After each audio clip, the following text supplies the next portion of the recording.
In global and geopolitical politics, there exist narrow maritime passages, small in size yet massive in influence.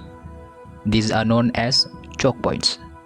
They are critical arteries of global trade, where even a brief disruption can send shockwaves through economies, delay supply chains, and alter military strategies. We have already seen how fragile this system is. When the Suez Canal was blocked in 2021, global trade came to a standstill. Ships were stranded, goods were delayed, and billions of dollars were lost within days. Historically, choke points have shaped nations. During the Suez crisis, Egypt's President Gamal Abdel Nasser nationalized the canal after Western powers withdrew support for the Aswan Dam. This triggered military intervention by Britain, France, and Israel, proving that controlling a choke point can ignite global conflict. So today the question is, which choke points are the most vulnerable and most powerful in shaping the modern world? Let's begin with the most critical of them all, the Strait of Hormuz. This narrow passage, only about 39 kilometers wide, is the lifeline of global energy. Roughly 20% of the world's oil passes through this strait every single day. It connects the Persian Gulf to the Arabian Sea, making it essential for oil exports from countries like Iran, Iraq, Saudi Arabia, Kuwait, the UAE, and Qatar. But its importance goes beyond oil. Qatar, one of the world's largest exporters of liquefied natural gas, relies heavily on this route. Any disruption here does not just affect fuel prices, it threatens global energy security. Now here's where it becomes even more dangerous.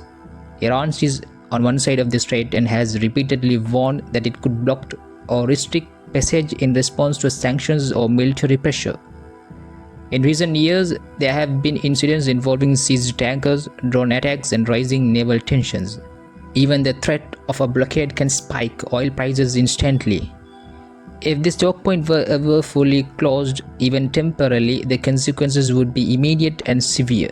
Global fuel shortages, economic instability, and potential military escalation involving major powers like the United States. This is not just a trade route, it is a pressure point of global power. Next, the Strait of Malacca.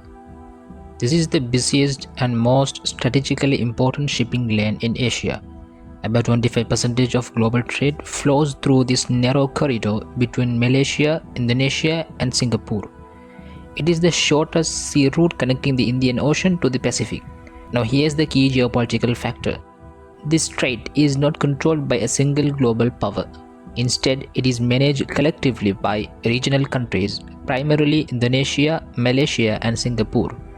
However, major powers like China, India, and the United States all have strategic interest here.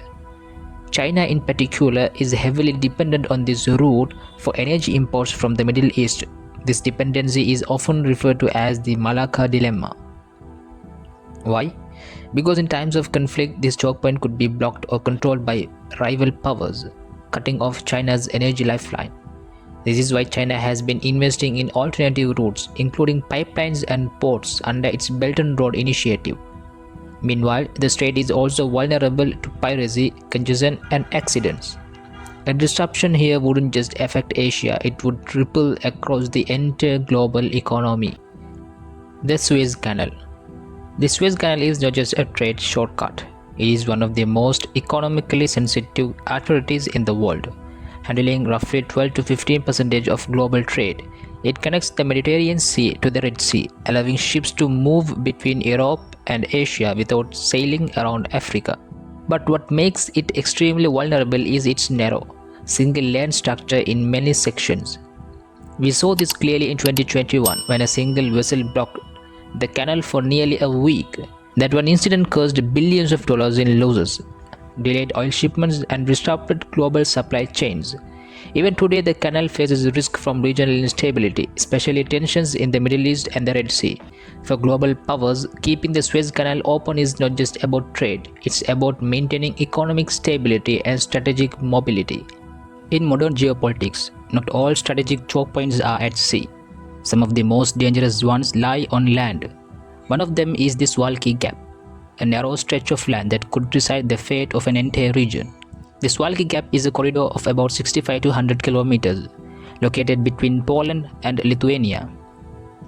At first glance, it may seem like an ordinary border region, but in reality it is one of the most sensitive military flashpoints in Europe. Why?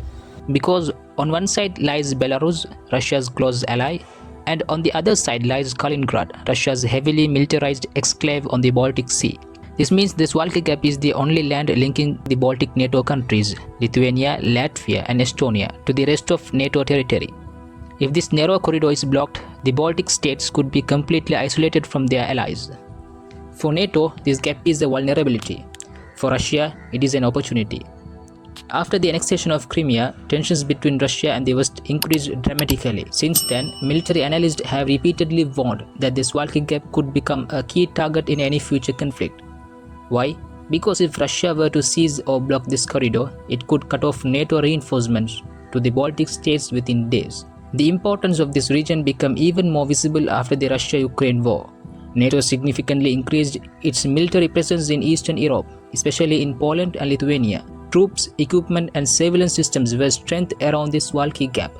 The goal is simple: prevent any attempt to isolate the Baltic region. Now let's look at Kaliningrad.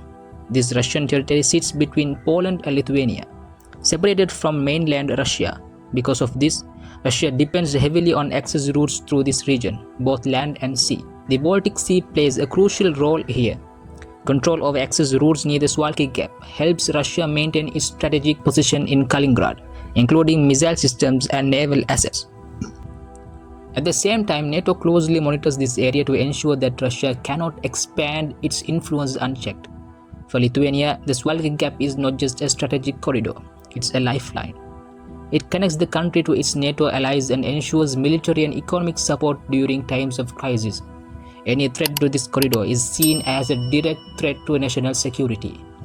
So what could happen if conflict breaks out? If the Suwalki Gap were blocked, NATO would face a serious challenge. Reinforcing the Baltic states would become extremely difficult, potentially leading to a rapid escalation of conflict. This is why NATO continues to strengthen defenses, conduct military exercises, and maintain constant readiness in this region. In the end, the Suwalki Gap proves one critical truth. In geopolitics, power is not always about size, but about position. And sometimes a narrow strip of land can hold the key to peace or war.